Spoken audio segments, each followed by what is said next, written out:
जय हिंद दोस्तों, कैसे हो आप सब। आई होप आप सब अच्छे होंगे। तो दोस्तों, आज हम बात करने वाले हैं अभी करंट में चल रहे इशू के बारे में। आज हम पढ़ने वाले हैं फरवरी 7 तारीख 2023 का करंट अफेयर, जिसमें हम बात करेंगे जिसमें कि इम्पोर्टेंट एग्ज़ाम जो कि एनडीए हो गया, एमपी हो गया, यूपीएससी, एसएससी, एमपीपीएससी या एसएससी, जीडी जैसे अन्य सभी एग्ज़ामों के लिए बहुत ही बेनिफिशियल रहने वाला है। तो सबसे पहले हम बात करेंगे इम्पोर्टेंट डे की, फिर उसके बाद दो टॉपिक मेन रहेंगे, जिसके लिए होगा निगरानी गुब्बारा यानी कि Chinese balloon and clean energy. तो हम बात करेंगे, ये टॉपिक जो होगा वो GS2 और यूपीएससी में GS2 में और ये यूपीएससी GS3 में रिलेटेड रहेगा। ठीक है, तो अब हम बात करते हैं इम्पोर्टेंट डेज की। तो आज इम्पोर्टेंट डेज है सेफ इंटरनेट डे यानी सुरक्षित इंटरनेट दिवस। सुरक्षित इंटरनेट दिवस से तात्पर्य यह है कि किस तरीके से सुरक्षित तरीके से नेट का यूज़ करना। आज के समय में बच्चे अधिक रूप से नेट का गलत तरीके से इस्तेमाल करते हैं और बड़े भी अधिक साइबर और जैसे नेट से संबंधित समस्याओं से जूझते हैं। जिस तरीके से ये नेट हमारे लिए उपयोगी है, उतना ही ज़्यादा हमारे लिए ये हानिकारक भी है। तो सबसे पहले हम बात करेंगे आखिर ये क्यों मनाया जाता है। सेफ इंटरनेट डे 7 फरवरी को मनाया जाता है। फरवरी के दूसरे सप्ताह का दूसरा दिन, यानी कि आज फरवरी का दूसरा सप्ताह चल रहा है और दूसरा दिन यानी 7 फरवरी है। आज के ही दिन इस दिन को मनाया जाता है इंटरनेट से अवेयरनेस फैलाने के लिए। इसका उद्देश्य क्या है? इसका उद्देश्य है मुख्य रूप से बच्चों और युवाओं के लिए इंटरनेट को सभी के लिए एक सुरक्षित और बेहतर जगह बनाना, यानी कि इंटरनेट एक सुरक्षित जगह रहे, ना कि किसी के लिए यह हानिकारक साबित हो। और इसकी थीम क्या रखी गई है?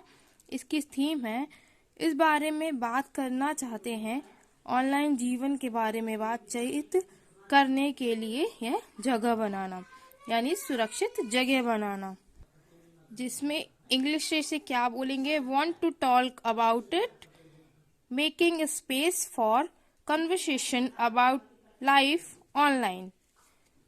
तो ये रहा आज का इम्पोर्टेंट डे। अब हम चलते हैं टॉपिक की ओर।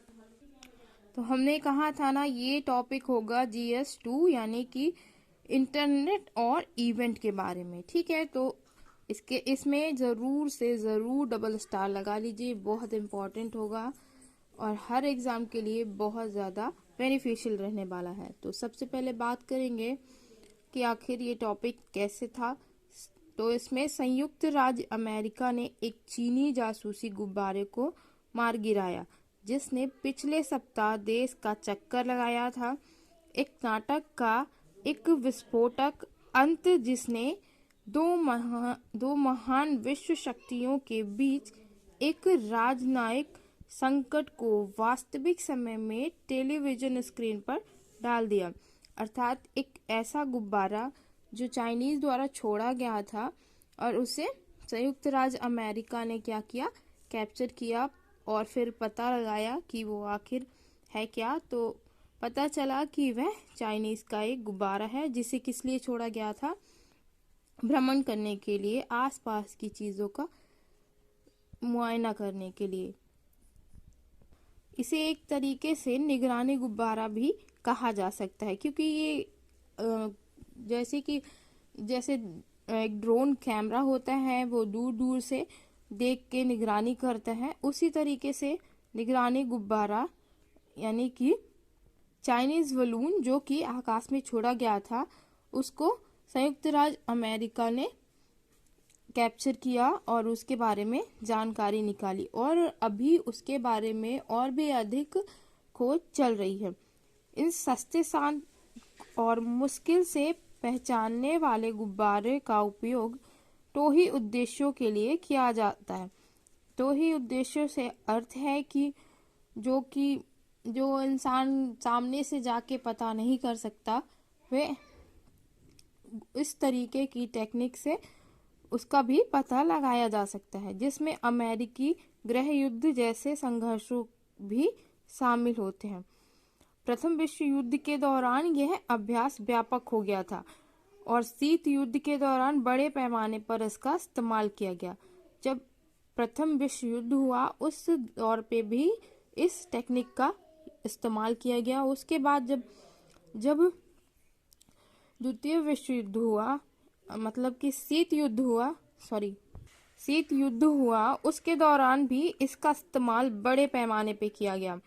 मानव रहित ड्रोन, अर्थात ये एक तरीके से मानव रहित ड्रोन भी कहा जा सकता है। इसमें मानव का किसी प्रकार से, मतलब कि उसमें सवार नहीं होता है, कि एक टेक्निकल चीजें होती हैं जिससे कि आप कहीं पे बैठ के भी उस पे निगरानी कर सकते हैं। मानव रहित ड्रोन और उपग्रहों के उदय के साथ उपयोग में कमी आई है। जैसे इसका उद्देश्य मेन क्या माना गया है, निगरानी, ना। अब बात करते हैं हवाई क्षेत्र और उससे संबंधित कानून। किसी विशेष राष्ट्रीय क्षेत्र के ऊपर का स्थान क्षेत्र को नियंत्रित करने वाली सरकार से संबंधित माना जाता है। 1967 की बाहरी आंतरिक संधि के तहत मुक्त घोषित और हवाई नेविगेशन के नियम पर भी पेरिस कन्वेंशन 1990 और 1944 शिकागो कन्वेंशन और निषिद्ध हवाई क्षेत्र और प्रतिबंधित हवाई क्षेत्र जैसे नियम इसमें लागू होते हैं। अब बारी आती है दूसरे टॉपिक को, GS3 से जो रिलेटेड है, एनवायरनमेंट और इंटरनेशनल रिलेशन। इसमें भारत, फ्रांस और संयुक्त अरब अमीरात ने परमाणु ऊर्जा पर सहयोग करने और हिंद महासागर क्षेत्र में अवसरों का पता लगाने के लिए एक औपचारिक रूप देने अपने सामान्य इरादे की घोषणा की और तीनों देशों के विदेश मंत्रियों ने इस संबंध में टेलीफोन तक तीनों देशों में विदेश मंत्रियों ने इस संबंध में टेलीफोन पर बातचीत की और सौर, परमाणु ऊर्जा, जलवायु परिवर्तन और जैव विविधता के क्षेत्र में मिलकर काम करने पर सहमति जताई थी। पहले हम बात करेंगे त्रिपक्षीय पहल की मुख्य विशेषता। सौर और परमाणु ऊर्जा पर ध्यान देने के साथ साथ जलवायु परिवर्तन के खिलाफ लड़ाई में ऊर्जा के क्षेत्र में सहयोग, परियोजनाओं के डिजाइन और निष्पादन को बढ़ावा देने के लिए एक मंच के रूप में सेवा करेंगे। और वहीं रक्षा में एक साथ काम करने, संक्रामक रोगों का मुकाबला करने और वैश्विक स्वास्थ्य संगठनों में सहयोग को बढ़ावा देने पर सहमत हुए। एक स्वास्थ्य दृष्टिकोण को लागू करने पर ठोस सहयोग की पहचान का प्रयास। वहीं विकासशील देश के भीतर बायोमेडिकल नवाचार, उत्पादन में स्थानीय क्षमताओं का विकास का समर्थन और यूएई के नेतृत्व में भी मैंग्रोव अलायंस का, यानी कि फॉर क्लाइमेट्स या इंडो पैसिफिक एरिया इत्यादि का भी विशेष रूप से सहयोग है। दो तरीके से इसमें सहयोग है। भारत और फ्रांस के बीच का सहयोग क्षेत्र रक्षा अभ्यास, व्यायाम शक्ति सेना, व्यायाम नौसेना, व्यायाम वायुसेना। भारत के मालेगांव डायाक के 6 स्पार्किंग पनडुब्बियों का निर्माण करने वाली फ्रांसीसी फर्म और तीसरा है फ्रांस 2025 के लिए निर्धारित भारत के वीनस मिशन का हिस्सा बनने के लिए सहमत हो गया है। वहीं दूसरी ओर भारत और संयुक्त अमीरात के बीच सहयोग क्षेत्र क्या है, दोनों I2U2 यूपिंग के सदस्य। और दूसरा 2022 भारत और यूएई ने व्यापक आर्थिक साझेदारी समझौते CEP पर हस्ताक्षर किए और संयुक्त अरब अमीरात अमेरिका के बाद भारत का दूसरा सबसे बड़ा निर्यात गंतव्य है। और भारत और संयुक्त अरब अमीरात रुपए में गैर तेल व्यापार को बढ़ावा देने के तरीकों पर चर्चा कर जो रुपए के अंतर्राष्ट्रीयकरण होता है करण को बढ़ावा भी देगा। सो फ्रेंड्स, आई होप आप सबको वीडियो पसंद आई हो, और पसंद आई है तो लाइक शेयर कमेंट कर दो। चैनल पे नए आए हो तो सब्सक्राइब कर लो। मिलते हैं नेक्स्ट वीडियो में, तब तक के लिए जय हिंद।